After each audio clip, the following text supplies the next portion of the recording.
Hello my dear friends, आप सभी लोगों का पुनः आपके अपने चैनल एडीएम एजुकेशन हब में स्वागत है। दोस्तों, अभी तक हम लोगों ने देख लिया था कि 1813 से लेकर के अभी तक का, यानी आप जो है 1813 से होते हुए 1833, 1839, इसके बाद 1854 से आगे बढ़ते हुए 1882 से फिर 1901, 1904, 1905 में क्या हुआ, क्यों शिक्षा व्यवस्था एक तरीके से रोक दी गई, शिक्षा पर काम करना नहीं हुआ, उसके बारे में हम लोगों ने चर्चा पिछले वीडियो में कर ली थी। अब इस वीडियो में हम लोग देखेंगे कि 1905 के बाद क्या क्या एजुकेशन में काम हुए। ठीक है, तो इसमें 1905 में तो बंगाल विभाजन हो गया। फिर 1905 से लेकर के 1910 के कुछ महीनों तक क्या होता रहा, ये ऊहापोह मचता रहा, बहुत ज़्यादा अस्थिरता आ गई। तो एजुकेशन पर कोई भी बात कोई नहीं किया, किसी भी प्रकार का कोई उल्लेख नहीं मिलता है। उसके बाद 1910 में गोपाल कृष्ण गोखले ने एक अपना गोखले बिल लेकर के आए। सॉरी, सेहत थोड़ी सी गड़बड़ हो जा रही है कभी कभी। खैर, गोखले बिल 1910 में गोखले बिल आया और उस गोखले बिल में गोपाल कृष्ण गोखले ने एक डिमांड करी कि भारतीय जो शिक्षा होगी, जो प्राथमिक शिक्षा होगी, उसको फ्री कर दिया जाएगा। उसको जो है फ्री एंड कंपलसरी। लेकिन कहीं कहीं किन्हीं किताबों में जो है फ्री की बात की गई है, और कहीं कहीं एक बहुत ही ऑथेंटिक किताब है नूरुल्लाह एवं नायक की, उसमें बात की गई है कि फ्री एंड कंपलसरी एजुकेशन की बात वहीं पर आ गई थी उसी समय जब गोपाल कृष्ण गोखले 1910 में ही।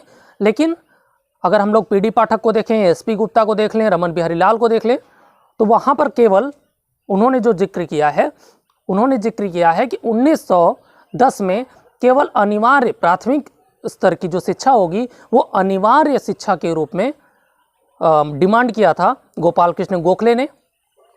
लेकिन यह जो है मांग उनकी ठुकरा दी गई थी। और यह जो है आप लोगों को एक आश्चर्य लगेगा कि उस समय जिस समिति से इनका प्रस्ताव ठुकराया गया था, उस समय सबसे ज़्यादा उस समिति में या उस संसद में सबसे ज़्यादा भारतीय थे। लेकिन भारतीय खुद नहीं चाहते थे कि जो भारतीय जो शिक्षा हो प्राइमरी स्तर की, वो अनिवार्य रूप से सभी को मिलने लगे। तो इसलिए उन्होंने शायद रिजेक्ट कर दिया होगा। उसका कोई ऑथेंटिक प्रमाण नहीं है, तो इसलिए हम उस चीज़ को नहीं कह सकते कि क्यों ऐसा किया गया, लेकिन ऐसा किया गया। तो 1910 में क्या आया, गोखले बिल आया। किस लिए फेमस है 1910 गोखले बिल।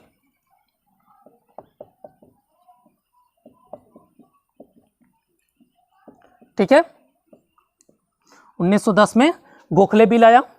इसके बाद 1911 में गोखले विधेयक बना।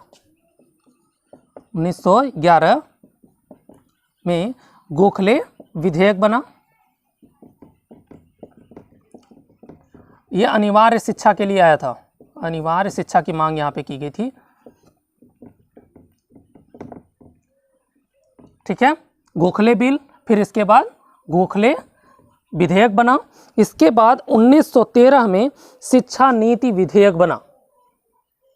केवल आपको याद जो रखना है वो अनिवार्य शिक्षा के लिए सबसे पहले बात कब की गई थी, तो बात की गई थी गोखले बिल में और 1910 में। ये दो पॉइंट आपको याद रखना है कि गोखले कब किसने करी थी, तो गोपाल कृष्ण गोखले या गोखले ने की थी। इसके बाद किस सन में की थी, तो 1910 में की थी। तो ये 3-4 बातें आपको इसमें से याद रखनी है, और पूछा जाता है। आप अगर प्रीवियस ईयर का पेपर आप देखेंगे तो उसमें ज़रूर पूछा गया है।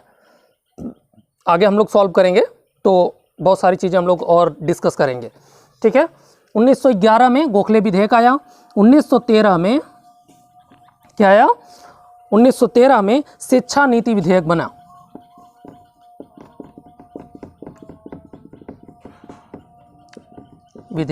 बना।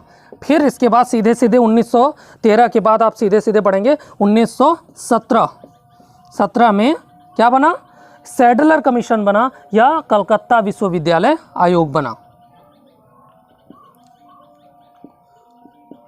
कलकत्ता विश्वविद्यालय आयोग,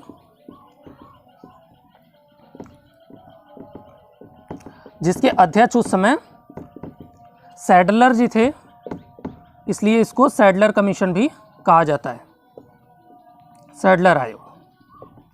ठीक है। फिर इसके बाद 1917 के बाद सीधे हम लोग बढ़ें तो 1921 में केंद्रीय शिक्षा सलाहकार बोर्ड की स्थापना की गई। ये क्वेश्चन आता है, केंद्रीय शिक्षा सलाहकार बोर्ड की स्थापना कब हुई थी, सर्वप्रथम कब हुई थी? इसमें संशोधन भी आगे जाकर के हुआ है 1937 के आसपास, तो हम लोग आगे जाकर के उसमें बात करेंगे। ठीक है। तो 1921 में सबसे पहले बात की गई थी केंद्रीय शिक्षा सलाहकार बोर्ड की स्थापना। केंद्रीय शिक्षा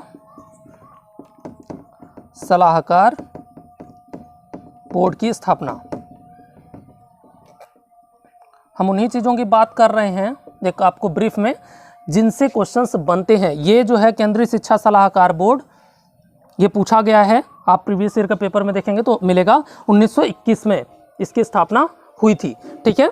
इसके बाद 1921 के बाद अगर हम लोग आगे बढ़ें तो 1929 में हार्टांग समिति बनी। 1929 में हार्टांग समिति, चलिए जल्दी जल्दी बात करेंगे हम लोग इस पे। हार्टांग समिति में दो चीज़ें बहुत ही फेमस हैं और पूछी जाती हैं, अपव्यय और अवरोधन की बात।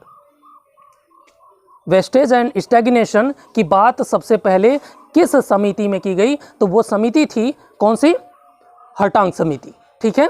अपव्यय और अवरोधन क्या है? अपव्यय का मतलब है कि बच्चा जब एक ही क्लास में कई बार पढ़े, यानी जो उसके लिए निर्धारित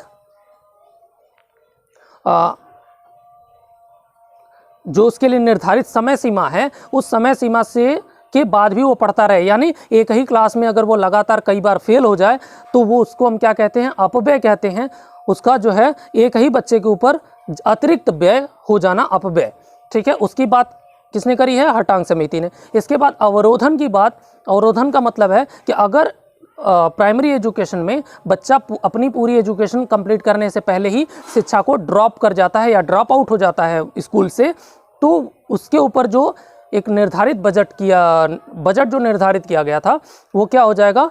वो बेकार हो जाएगा, वो उसका कोई अर्थ नहीं निकलेगा। इसलिए अवरोधन की बात की गई थी। तो अपव्यय का मतलब है कि बच्चा जब एक ही क्लास में फेल होता रहे या कई वर्षों तक पढ़ता रहे, वो हमारा अपव्यय कहलाता है। अवरोधन कहलाता है जब अपनी शिक्षा को पूरी किए बिना ही क्लास से या स्कूल से ड्रॉप आउट हो जाए या छोड़ दे, स्कूल को छोड़ दे, तो वो उसका अवरोधन। अपव्यय और अवरोधन की बात ये बहुत बार क्वेश्चन में पूछा गया है।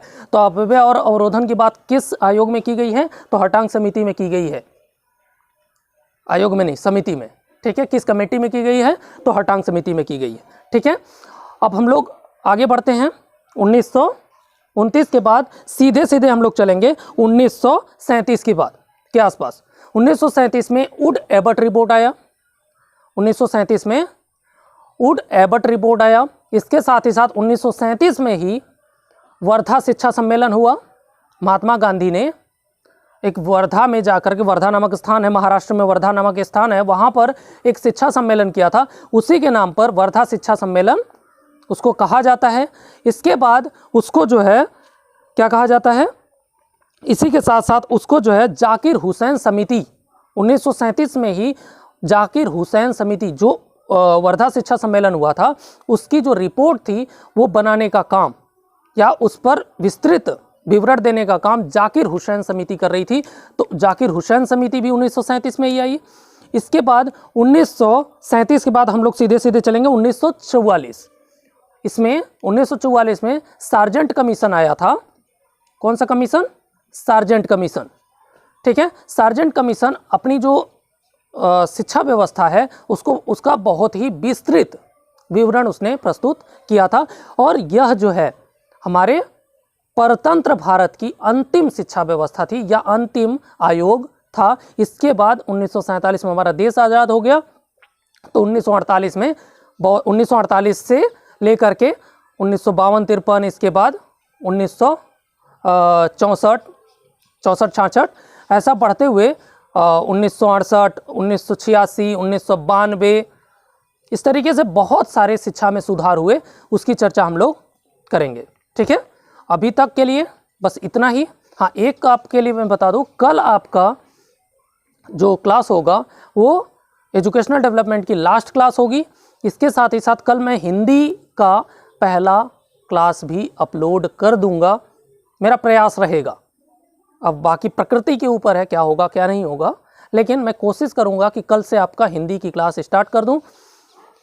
ठीक है, चलिए हम लोग फिर मिलते हैं नेक्स्ट वीडियो में। तब तक के लिए bye bye, take care, all the best.